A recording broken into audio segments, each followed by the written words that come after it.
Hello दोस्तों, नमस्कार, जोहार आप सभी को। आप सभी का स्वागत है फिर से हमारे यूट्यूब चैनल में। अगर आप हमारे चैनल पे नए आए हैं, अभी तक अगर चैनल को सब्सक्राइब आपने नहीं किया है, तो आप सबसे पहले चैनल को सब्सक्राइब करें और एक लाइक जरूर करें, ताकि आने वाले जितने भी इंपॉर्टेंट्स वीडियो होंगे उसका नोटिफिकेशन सबसे पहले आपको प्राप्त हो सके और इम्पोर्टेंट चीज़ों को आप सबसे पहले ग्रहण कर पाएँ। अभी मैं बात कर रहा हूँ एग्जाम की दृष्टि से कंप्यूटर के इम्पोर्टेंट फुल फॉर्म के बारे में।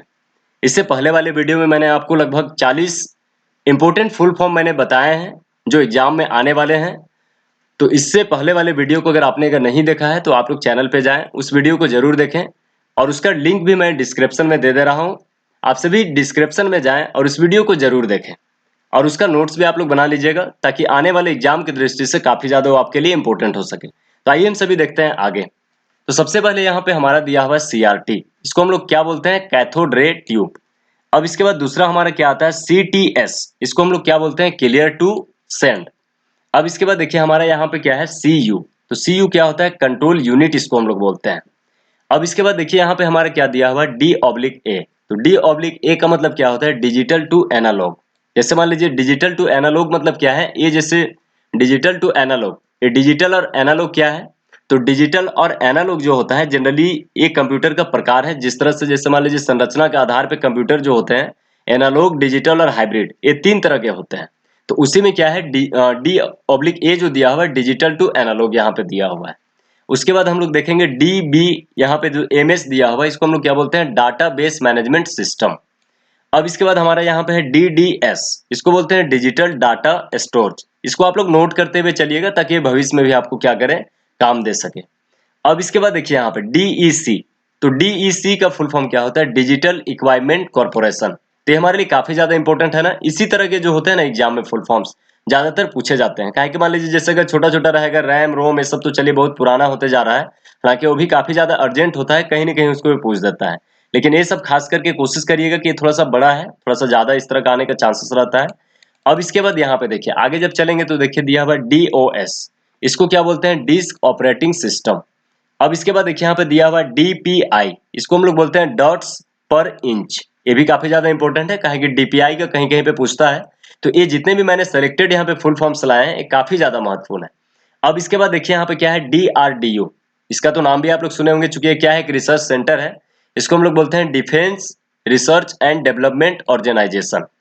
अब इसके बाद यहाँ पे चलिएगा, देखिए यहाँ पे दिया हुआ DSHD, इसको हम लोग क्या बोलते हैं, डबल साइडेड हाई डेंसिटी।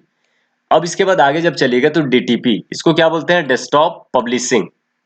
ये जो डेस्कटॉप पब्लिशिंग होता है जनरली इसको हम लोग DTP बोलते हैं। जैसे मान लीजिए इसमें क्या होता है ना, जैसे Photoshop, Corel Draw, PageMaker इसमें आते हैं। और जहाँ पे क्या होता है, ग्राफिक्स का वर्क होता है, जिससे कोई बैनर वगैरह बनाना है या फिर तो कोई फोटो, अगर पासपोर्ट साइज का फोटो वगैरह निकालना है, तो सब किसके अंतर्गत आता है, DTP के अंतर्गत। अब इसके बाद देखिए यहाँ पे DTR दिया हुआ है, इसको क्या बोलते हैं, डाटा टर्मिनल रेडी। अब इसके बाद यहाँ पे जब आगे चलिएगा तो यहाँ पे क्या है, DTS यहाँ पे देखने के लिए मिलेगा, जिसको हम लोग क्या बोलते हैं, डिजिटल थिएटर सिस्टम।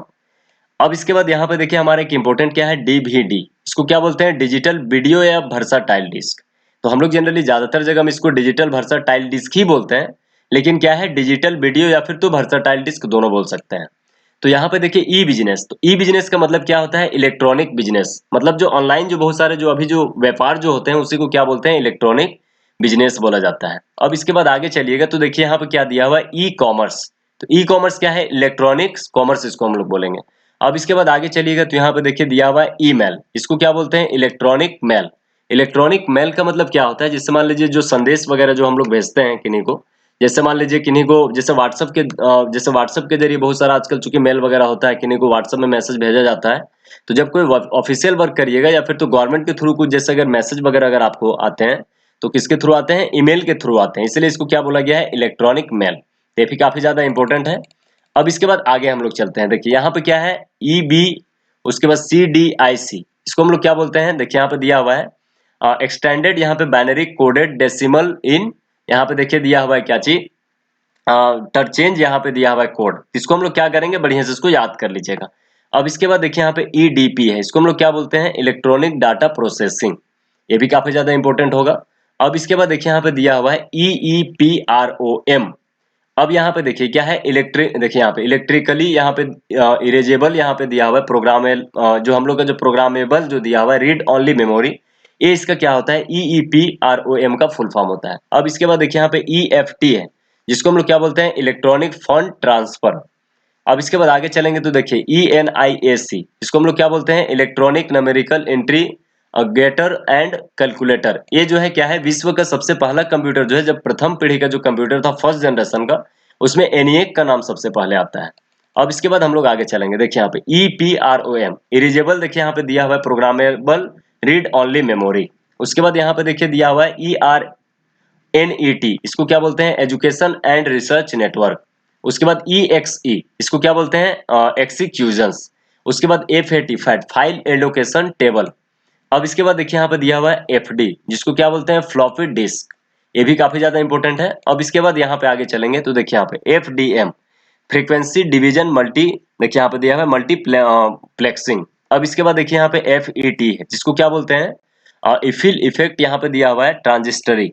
उसके बाद FIF first in first out, देखिए ये भी काफी ज्यादा इंपॉर्टेंट है, काहे कि कहीं कहीं पे सब रहता है, तो इसको याद करके रखिएगा। अब इसके बाद यहाँ पे देखिए FILO first in last out. देखिए मतलब देखिए यहाँ पे क्या है ना, देखिए सेम दोनों का यहाँ पे अगर देखिएगा तो FIFO और फिर उसके बाद FILO, ठीक है ना। तो यहाँ पे देखिए क्या है फर्स्ट इन फर्स्ट आउट, और इसमें क्या है फर्स्ट इन लास्ट आउट। अब इसके बाद इसको हम लोग क्या करते हैं आगे लेकर के चलते हैं। इसमें जैसे FM है, FM क्या होगा फ्रीक्वेंसी मॉड्यूलेशन, जैसे FM होता है कहीं कहीं पे सुने होंगे आप लोग। अब इसके बाद यहाँ पे देखिए फोर्ट्रान, इस तरह से दिया हुआ ना फोर्ट्रान, तो हम लोग क्या बोलते हैं फार्मूला, इसको हम लोग बोलते हैं ट्रांसलेशन। उसके बाद FSK है, तो इसको क्या बोलेंगे फ्रीक्वेंसी शिफ्ट कीइंग। उसके बाद क्या है देखिए FTP फाइल ट्रांसफर प्रोटोकॉल। उसके बाद सबसे इंपॉर्टेंट यहाँ पे GB है, जिसको क्या बोलते हैं गीगाबाइट, जो मेमोरी क्या होता है मेमोरी मेजरमेंट यूनिट के अंतर्गत आता है। इस तरह से ये लगभग हम लोग का 40 फुल फॉर्म है, जो काफी ज्यादा महत्वपूर्ण है एग्जाम की दृष्टि से।